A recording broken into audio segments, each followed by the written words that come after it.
Bienvenido a Tres Punticos. Jesucristo ha resucitado.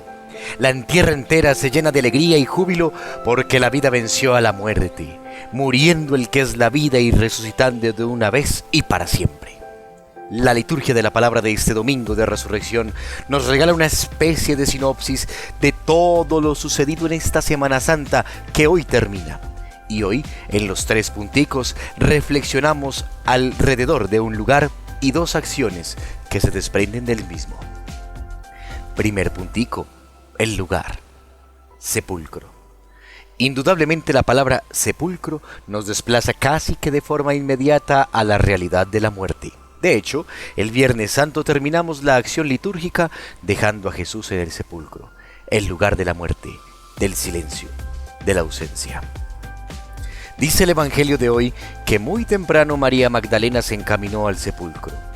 Sabemos que la razón de la visita estribaba en el cumplimiento de un rito ceremonial, pues el cuerpo de Jesús no pudo ser preparado de la manera acostumbrada por los judíos, ya que si recordamos el relato del viernes, era la víspera de la Pascua y para no incumplir la ley de Moisés y caer en impureza, debieron dejar el cuerpo de Jesús en el sepulcro para después volver a prepararlo. En esta condición, María Magdalena se encamina en el mismo sentido fúnebre para preparar el cuerpo del Señor. De hecho, San Juan nos regala toda una escenografía aún más lúgubre. Aún está oscuro, no hay luz, la penumbra al parecer sigue reinando, hay evidente tristeza en María que se acerca al sepulcro. Pero la tristeza es cambiada por el asombro y la preocupación. La losa está quitada, se han llevado al Maestro. María no piensa otra cosa, sigue con su mente encapotada, no se ha abierto a la fe, se lacera más su alma. ¿Cuántas veces somos como María Magdalena? Ante las realidades de muerte y pecado que nos atañen, nos quedamos en ellas como inmóviles, como absortos, sin confiar ni creer en el poder del Señor que puede hacer cosas más grandes que nuestros miedos. Segundo puntico. Primera acción. Correr. Correr significa prontitud, disponibilidad, agilidad. Aquí me resulta interesante establecer una diferencia entre los tres personajes que corren: María la Magdalena, Pedro y el otro discípulo. María, en su asombro al ver la losa quitada, se echa a correr para avisar a Pedro y al otro discípulo que se han llevado al Señor. Parece normal, pero no permitamos que el relato se nos haga cotidiano. Veamos un peculiar detalle. ¿Vio María que se habían llevado al Señor? Tomando como fuente el Evangelio de hoy, no. Ella nunca vio adentro del sepulcro. Su percepción fue netamente externa. Le bastó ver la losa quitada y se echó a correr sin tan siquiera verificar. De hecho, el Evangelio de hoy nos deja aún más compleja la situación, porque pareciera que María Magdalena ni siquiera resuelve la duda. Solo lo harán, por ahora, Pedro y el otro discípulo. En la Magdalena estamos cuando nos quedamos con las impresiones de Dios. Esos fogonazos que no trascienden, que no entran al sepulcro de la vida, que se quedan únicamente en la emoción exterior. Veamos ahora a Pedro y al otro discípulo. Ambos corren tras la noticia de la Magdalena. Quizás el otro discípulo, por ser más joven, corrió más que Pedro. Este se acerca hasta el sepulcro, constata lo informado por María Magdalena, pero necesita saber que de verdad no está el cuerpo del Señor. Así que asoma su cabeza sin entrar y ve las vendas.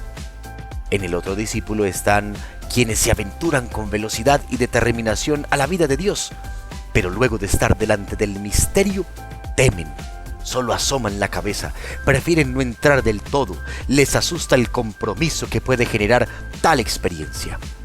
Finalmente llega Pedro. Cansado y apurado, ve al otro discípulo en la entrada del sepulcro. Se asoma y con determinación entra. Ahora ve más que las vendas. Ve también el sudario, el que envolvía al Señor, puesto en un lugar aparte. Ha tenido el conocimiento perfecto.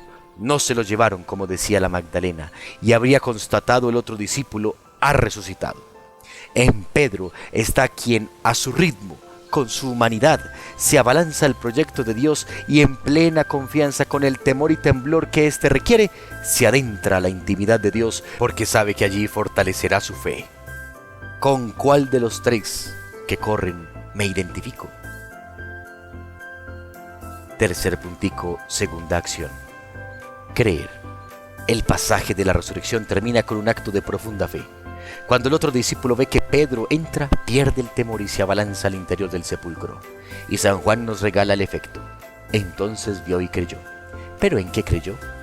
Ya no en la palabra de la Magdalena, tampoco en la palabra de Pedro, pues él tampoco le dice nada, sino que creyó en la palabra de Jesús, de su promesa hecha en vida pública, que resucitaría al tercer día.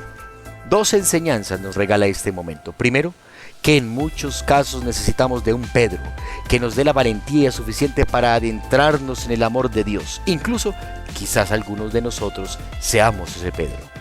Y lo segundo es la valentía de creer, de atrevernos a ingresar al misterio de lo divino, de dar el paso hacia la intimidad de Dios, para sentir la plenitud de nuestra vida. De esta manera, el creer se transforma en don y tarea de todos. El sepulcro vacío nos llena de admiración, nos invita a correr presurosos al encuentro del resucitado, para que viéndolo en el misterio precioso de su divinidad, creamos y ayudemos a creer. Felices Pascuas de Resurrección. Que la alegría de Cristo resucitado llene todas sus vidas y familias. Hasta los próximos 3 punticos.